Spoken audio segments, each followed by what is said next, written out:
Hello everyone, I am Preeti Sharma and you are watching my channel English for beginners. Last class में हमने पढ़ा था कि प्रेजेंट कंटिन्यूस सेंटेंसेस को हम किन किन सिचुएशंस में यूज़ कर सकते हैं।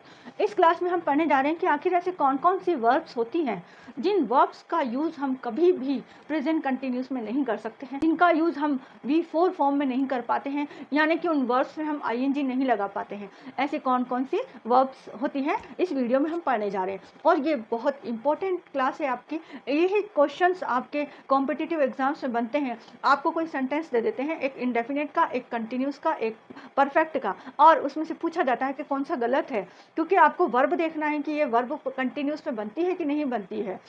प्रेजेंट कंटिन्यूस टेंस का प्रयोग उन कार्यों के लिए किया जाता है जो कार्य कर्ता के अधिकार में होता है या कर्ता के कंट्रोल में रहता है। जो हमारा सब्जेक्ट है, डूअर है, यदि कोई वर्ब उसके कंट्रोल में है तो उस वर्ब का यूज प्रेजेंट कंटिन्यूस टेंस में किया जाता है। जैसे आई एम ड्रिंकिंग वाटर, अब पानी पीना मेरे कंट्रोल में है। I am watching TV, TV देखना मेरे कंट्रोल में है। जैसे I am making a video for you, मैं तुम्हारे लिए वीडियो बना रही हूँ। पर कुछ वर्ब्स ऐसी होती हैं जिनका यूज हम प्रेजेंट कंटिन्यूस टेंस में नहीं कर सकते, क्योंकि उन वर्ब्स का कंट्रोल उस सब्जेक्ट पर, डूअर पर नहीं रहता है। अतः उन वर्ब्स को हम प्रेजेंट कंटिन्यूस टेंस में प्रयोग नहीं करते हैं, यानी हम उनमें ING का यूज नहीं कर पाते हैं, उन वर्ब्स में हम ING को ऐड नहीं करते हैं। तो आइए हम देखते हैं ऐसी कौन कौन सी वर्ब्स होती हैं जिनमें ING का यूज नहीं होता है, और जब ING का यूज नहीं होगा यानी कि उनकी V4 फॉर्म नहीं बनेगी, तो फिर वो प्रेजेंट कंटिन्यूस का सेंटेंस भी नहीं बना पाएंगे। सबसे पहले हम देखते हैं वर्ब्स ऑफ सेंसेस। सेंसेस का मतलब होता है सेंस ऑर्गन्स। हमारी जो सेंस ऑर्गन्स होती हैं वो 5 होती हैं: eyes, ear, nose, tongue and skin. अब जो हमारी आइज हैं उनका एक्शन क्या है? सी मीन्स देखना, और जब हम आंखों से देखते हैं तो हमारे सामने जो भी सीन हो वो हमें देखना होता है, ये हमारे कंट्रोल में नहीं है। फिर आप कहोगे कि हम आंखें बंद कर सकते हैं। ठीक है, हम आंखें बंद कर सकते हैं, लेकिन क्या हम हमारे सामने वाले सीन को बदल सकते हैं? नहीं बदल सकते। वो सीन कैसा भी हो, ब्यूटीफुल हो या डेंजरस हो या जो कुछ भी है, वो आपकी आंखों में ही जाएगा और वही सीन आपका ब्रेन आपको बताएगा। तो ये कर्ता के या डूअर के कंट्रोल में नहीं है, वो सीन को चेंज नहीं कर सकता है। इसीलिए ये जो देखना है, आंखों से देखना जो है, ये एक इनवॉलेंट्री एक्शन है, क्योंकि जो कुछ भी है वही सीन आपके अंदर रेटिना के द्वारा जाएगा और ब्रेन उसे ही आपको शो करेगा। ठीक है ना?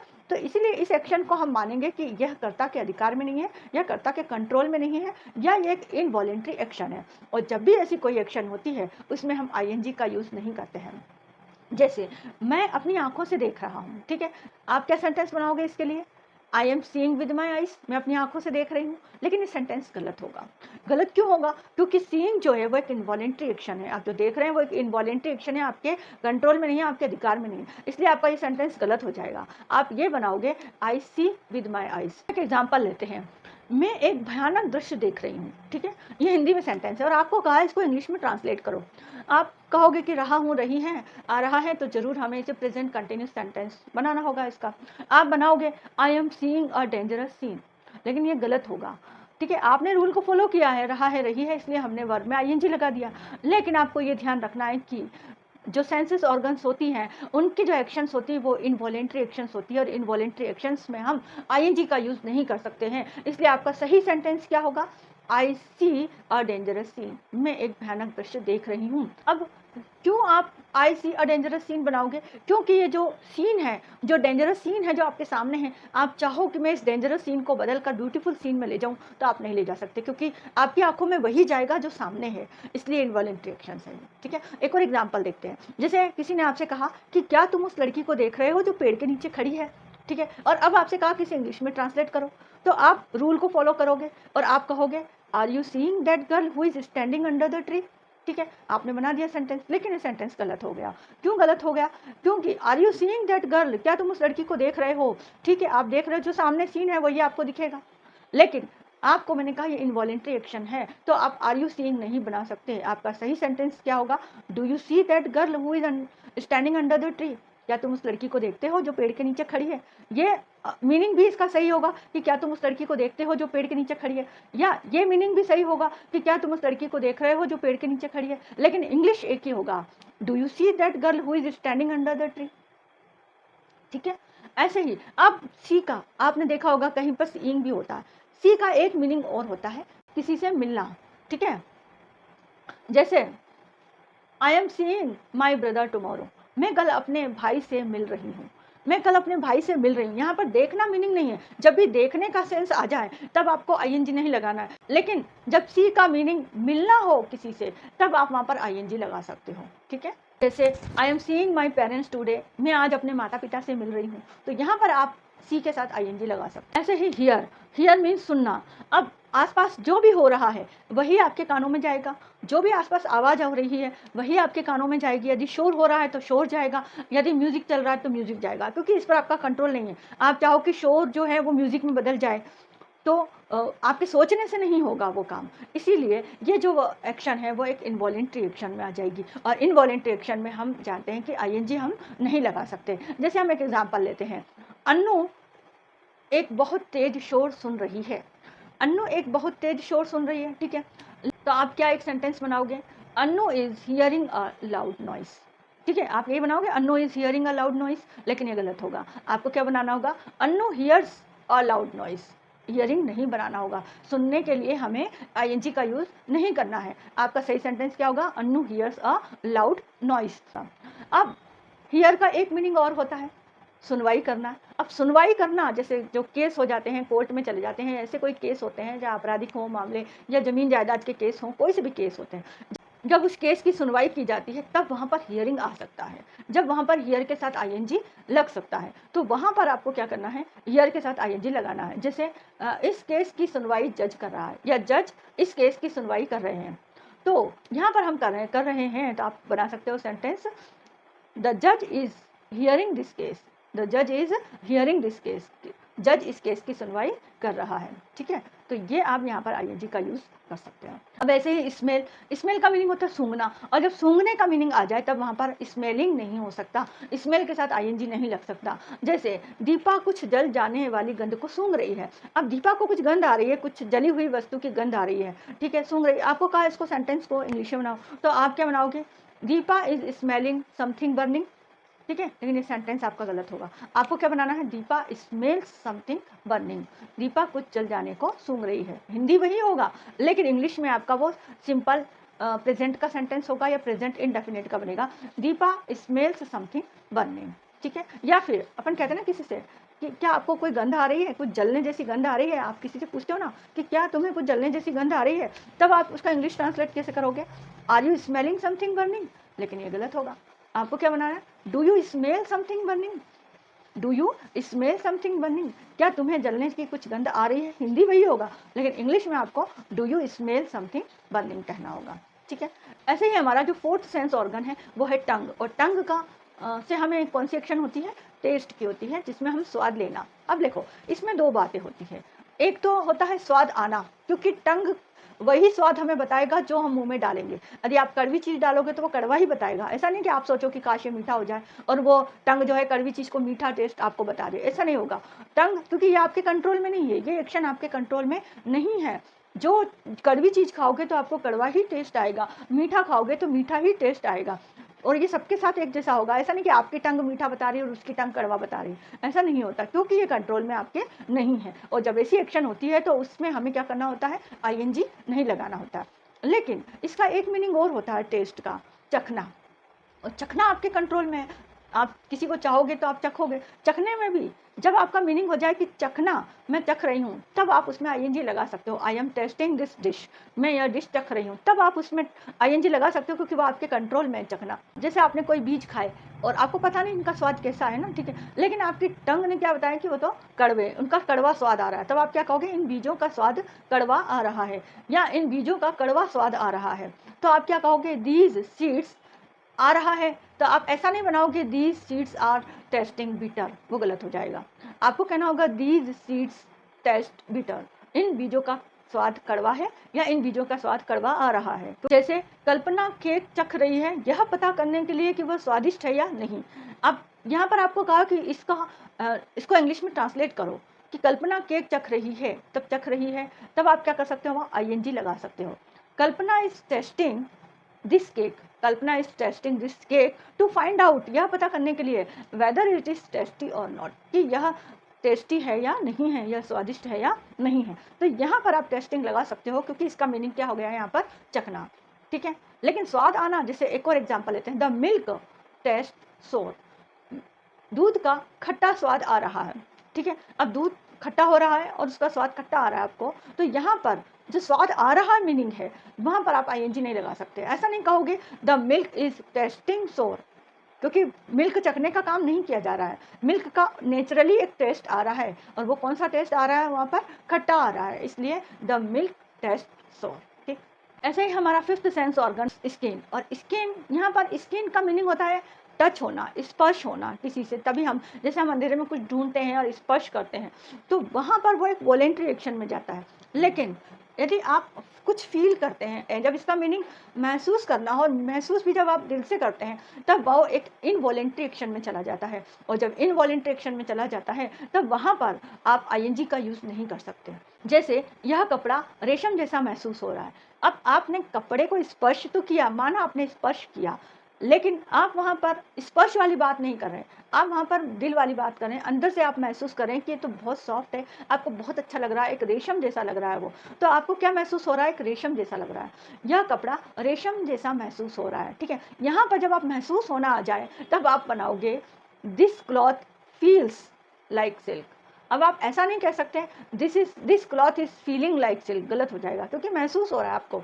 तो आप वहाँ पर क्या बनाओगे, this cloth feels like silk, ठीक। क्या तुम कुछ गलत महसूस कर रहे हो, आपको कोई कहता है क्या तुम कुछ गलत महसूस कर रहे हो, अब महसूस अंदर से हो रहा है, तो आप बनाओगे are you feeling something wrong, लेकिन ये गलत होगा। आपको आर यू फीलिंग नहीं करना है, आपको वहाँ पर बोलना है do you feel something wrong, क्या तुम कुछ गलत महसूस कर रहे हो। और इसको आप हिंदी में ऐसा भी कह सकते हो, क्या तुम कुछ गलत महसूस करते हो, do you feel something wrong. यदि कर रहे हो तो भी आपको यही बनाना है, do you feel something wrong. हाँ, यदि फील का मीनिंग कुछ स्पर्श करना हो, जब आप कुछ छू करके पता कर रहे हो, तब वहाँ पर आप फीलिंग का यूज़ कर सकते हो, फील के आगे आईएनजी लगा सकते हो। जैसे I am feeling some stones in the dark, मैं अंधेरे में कुछ पत्थरों को महसूस कर रही हूँ, या मैं अंधेरे में कुछ पत्थरों को स्पर्श कर रही हूँ, छू रही हूँ। तो जब छूना या स्पर्श करना जैसा मीनिंग हो, तब वहाँ पर आप फीलिंग का यूज़ करोगे, I am feeling some stones in the dark, ठीक है। तो ये थे हमारे 5 सेंस ऑर्गन्स, ठीक। और इन 5 सेंस ऑर्गन्स को जब हम इनवॉलेंट्री एक्शंस में लेते हैं, तो हमें आईएनजी को ऐड नहीं करना है, या इनका प्रेजेंट कंटिन्यूस सेंटेंस नहीं बनाना है। अब हम देखते हैं कुछ ऐसे एक्सप्रेशंस जो मेंटल एक्टिविटी से संबंधित हो, या फिर वो हमारे फीलिंग्स से संबंधित हो, इमोशन से संबंधित हो, हमारे भाव से संबंधित हो, या फिर वो हमारे पोजीशन से संबंधित हो, हमारे अधिकार में कोई चीज़ है उससे संबंधित हो। ऐसी जो क्रियाएं हैं या जो एक्टिविटीज़ हैं, जो एक्शंस हैं, उनसे रिलेटेड जो वर्ब्स होती हैं, उन वर्ब्स में भी आईएनजी को ऐड नहीं किया जाता है। अब ऐसी कौन कौन सी वर्ब्स हैं, सबसे पहले हम देख लेते हैं। जैसे मेंटल एक्टिविटीज़ है, मानसिक क्रियाएं। मानसिक क्रियाएं क्या है, सोचना, समझना। अब सोचना, आई थिंक, मैं सोचता हूँ, ठीक है ना, आई अंडरस्टैंड, मैं समझता हूँ, ये मानसिक क्रियाएं। और ये मानसिक क्रियाओं से संबंधित यदि कोई सेंटेंस आता है, तो हम वहाँ पर आईएनजी नहीं लगाते हैं, या उसको हम प्रेजेंट कंटिन्यूस का नहीं बनाते हैं।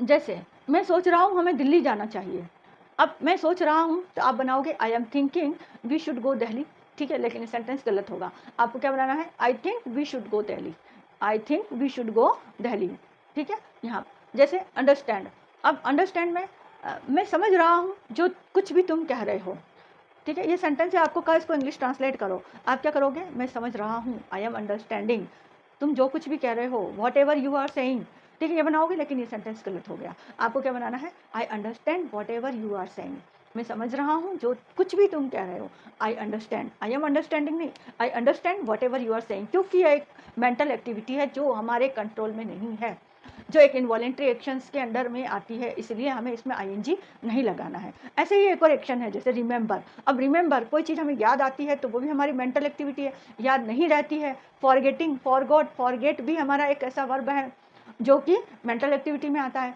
तो फॉरगेट और रिमेंबर दोनों में हमें आईएनजी नहीं लगाना है जब हम मेंटल एक्टिविटी से रिलेटेड कोई बात कहें। जैसे हम कहते हैं ना कि मुझे तुम्हारा नाम याद नहीं आ रहा है, ठीक है। अब मुझे तुम्हारा नाम याद नहीं आ रहा है, रही है, तो आप बनाओगे I am not remembering your name, मुझे तुम्हारा नाम याद नहीं आ रहा है, गलत है।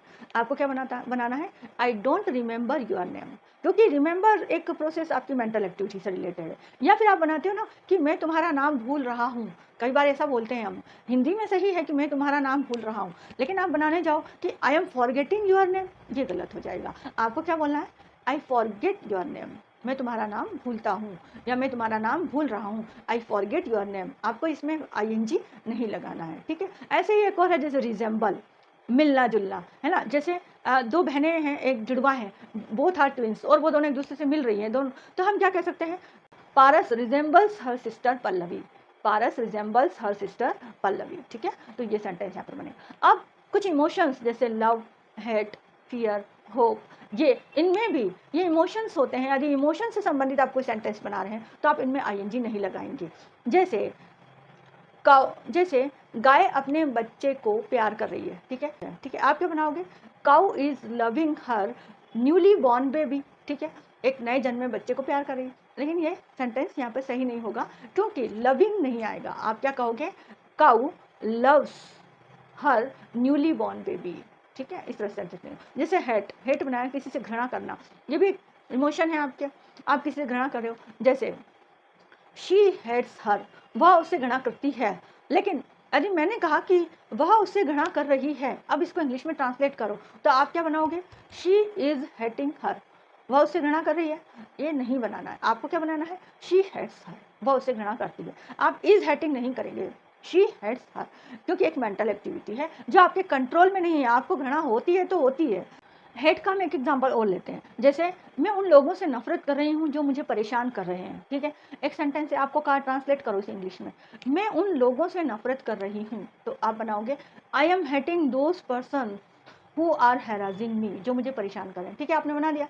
लेकिन आपको ये ध्यान रखना कि हेट जो है एक इनवॉलेंट्री एक्शन है, आपको इसमें ING नहीं लगाना है। तब आप क्या करोगे, I hate those persons who are harassing me, आपको इसमें ING नहीं लगाना है। आप क्या बनाओगे, I hate those persons who are harassing me, ठीक है ना। ऐसे ही एक और वर्ड है जैसे फियर, फियर में भी आपका कंट्रोल नहीं है। आपको यदि किसी चीज़ से डर लगता है तो लगता है, जैसे कोई व्यक्ति किसी चीज़ से डरता है और कोई किसी चीज़ से डरता है, तो ये एक इमोशंस हैं जो इनवॉलेंट्री एक्शंस होती हैं हमारी, उस पर हमारा कंट्रोल नहीं होता है। यदि डर लगता है तो लगता है। मुझे डर लग रहा है कि क्या वह चला जाएगा, ये सेंटेंस बनाया, आपको कहा ट्रांसलेट करो, मुझे डर लग रहा है कि क्या वह चला जाएगा। अब आप ट्रांसलेट करोगे, मुझे डर लग रहा है, I am fearing weather he will go, I am fearing नहीं आएगा। आप क्या कहोगे, I fear weather he will go, I fear weather he will go, मुझे डर लग रहा है कि क्या वो चला जाएगा, ठीक है। ऐसे ही एक और वर्ड है डाउट, डाउट शक, और ये जो शक है ये भी हमारे इनवॉलेंट्री एक्शंस है। ये हमारे जो मन में है कि किसी के लिए शक रहता है तो रहता है, इसमें हम चाहकर भी उस शक को कोई दूर कर दे तो वो बात अलग है। तो एक मेंटल एक्टिविटी है शक होना। अब मान लो मैंने कहा कि मुझे शक हो रहा है कि वह आएगा या नहीं आएगा, ठीक है, इसको इंग्लिश में ट्रांसलेट करो, मुझे शक हो रहा है कि वह आएगा या नहीं आएगा। अब आप इंग्लिश में करोगे, मुझे शक हो रहा है, आई am doubting weather he will come और नॉट, ठीक है ना। तो आई एम डाउटिंग नहीं होगा, आपको वहाँ पर क्या बनाना होगा, I doubt whether he will come और not, I doubt not I am doubting, ठीक है ना, क्योंकि एक मेंटल एक्टिविटी है। ऐसे ही लाइक, लाइक भी एक मेंटल एक्टिविटी, लाइक डिसलाइक, जैसे लव और हेट है वैसे लाइक डिसलाइक है। आपने कहा कि क्या तुम तुम्हारी नई नौकरी को पसंद नहीं कर रहे हो। अब ये एक प्रेजेंट कंटिन्यूस का सेंटेंस है, क्या तुम तुम्हारी नई नौकरी को पसंद नहीं कर रहे हो। इसको इंग्लिश ट्रांसलेट करो, नहीं कर रहे हो तो तुम क्या कहोगे, are you not liking your new job, यही बनाओगे, are you not liking your new job. लेकिन ये गलत है, आपको क्या बनाना है, do you not like your new job, क्या तुम तुम्हारी नई नौकरी को पसंद नहीं कर रहे हो, do you not like your new job, ठीक है। ऐसे ही बिलीव, बिलीव भी एक मेंटल एक्टिविटी है, विश्वास करना। अब जैसे मैंने कहा कि मैं भगवान पर विश्वास कर रही हूँ, या मैं कहना चाह रही हूँ कि मैं आजकल भगवान पर विश्वास कर रही हूँ, तो आपको कहा सेंटेंस बनाओ, आप बनाओगे now a days I am believing in God, है ना। लेकिन ये सेंटेंस गलत होगा, आपको क्या करना है, now a days I believe in God, I am believing नहीं होगा, आई बिलीव इन गॉड, ठीक है ना। ऐसे ही जैसे मान लो मैंने कहा कि मेरे ससुर जी ने अपना मकान बनाने के लिए ज्योतिष शास्त्र पर विश्वास कर रहे हैं। आपको कहा आप इसको सेंटेंस को ट्रांसलेट करो इंग्लिश में, मेरे ससुर जी, my father in law is believing in astrology to build his house, अपना मकान बनाने के लिए ज्योतिष शास्त्र पर विश्वास कर रहे हैं, ठीक है। आप यही बनाओगे, माई father in law is believing in astrology, गलत है। आपको क्या बनाना है, माई father in law believes in astrology, my father-in-law believes in astrology to build his house। अब जैसे एक और है पोजीशन, पोजीशन में जब मीन्स अपने अधिकार में कोई चीज़ होती है उसमें भी ING नहीं लगता है, जैसे हैव, ऑन, ऐसे वर्ड्स हैं। अब जैसे आपको कहा कि मेरे पास एक लैपटॉप है मेरे ऑफिशियल वर्क करने के लिए, मेरे ऑफिस के काम करने के लिए मेरे पास एक लैपटॉप है, ठीक है। या फिर आपको कहा कि चलो इसका इंग्लिश ट्रांसलेट करो कि मैं एक लैपटॉप रख रहा हूँ मेरे ऑफिशियल वर्क के लिए, मेरे ऑफिस के कार्य के लिए या मेरे दफ्तर के कार्य करने के लिए, ठीक है। तो आप क्या कहोगे, मेरे पास मैं एक लैपटॉप रख रहा हूँ, I am having a laptop for my official work. गलत, आपको क्या बनाना है, I have a laptop for my official work, I have a laptop, I have a car, I have a car, मेरे पास एक कार है, या मैं एक कार रखता हूँ, या मैं एक कार रख रहा हूँ भी यहाँ पर सही होगा, I have a car. I have my own house, मेरे पास एक मेरा खुद का घर है। आप ऐसा नहीं बना सकते, I am having my own house, मैं एक खुद का मकान रख रहा हूँ, है ना। तो यहाँ पर आपको ध्यान देना है, हैविंग नहीं आएगा, जब पोजीशन में अपनी कोई चीज़ है तो आई हैव ही लगाना होगा, ठीक है। हैव के साथ हैज़, जैसे सिंगुलर नाउन है he, she, he has a car, तो वहाँ पर भी he is hasing a car कोई वर्ड नहीं है, हैजिंग कोई वर्ड है ही नहीं, ही हैज़ अ कार ही आएगा। ऐसे ही हैविंग भी नहीं करना है। हैविंग का कुछ और मीनिंग निकलता है जो हम नेक्स्ट लेसन में पढ़ेंगे। हैविंग वर्ड तो है लेकिन इसका मीनिंग कुछ और है। अब ऐसे एक और वर्ड है माइंड। माइंड करना मतलब बुरा मानना या उस चीज़ को नोटिस करना। जैसे मान लो मैंने कहा कि क्या तुम्हें बुरा लग रहा है यदि मैं खिड़की खोलता हूँ तो, क्या तुम्हें बुरा लग रहा है यदि मैं खिड़की खोलता हूँ तो इसको बनाओ, इंग्लिश में ट्रांसलेट करो तो आप क्या बनाओगे, are you minding if I open the window. ये सेंटेंस में ये आर यू माइंडिंग गलत होगा, आपको बनाना है इसको प्रेजेंट इंडेफिनेट में। Do you mind if I open the window, क्या तुम बुरा मानते हो यदि मैं खिड़की खोलता हूँ तो। जैसे कहा बस में और ट्रेन में अक्सर ऐसा ही होता है, कोई खिड़की खोलना पसंद करता है, कोई नहीं करता, तो वहाँ पर आप पूछते हो किसी से, तब आपको ये नहीं कहना है कि are you minding if I open the window, आपको क्या कहना है, do you mind if I open the window, ठीक है ना। तो ये थे हमारे वो वर्ब्स जिनका कभी भी प्रेजेंट कंटिन्यूस में यूज़ नहीं होता है, उनका हमेशा और दूसरे सेंटेंस में यूज़ कर सकते हैं हम, सिंपल प्रेजेंट में या प्रेजेंट इंडेफिनेट में कर सकते हैं, प्रेजेंट परफेक्ट में कर सकते हैं, लेकिन कंटिन्यूस में इनका यूज़ नहीं होता है। नेक्स्ट वीडियो में फिर हम नए टॉपिक के साथ मिलेंगे। Okay, thanks.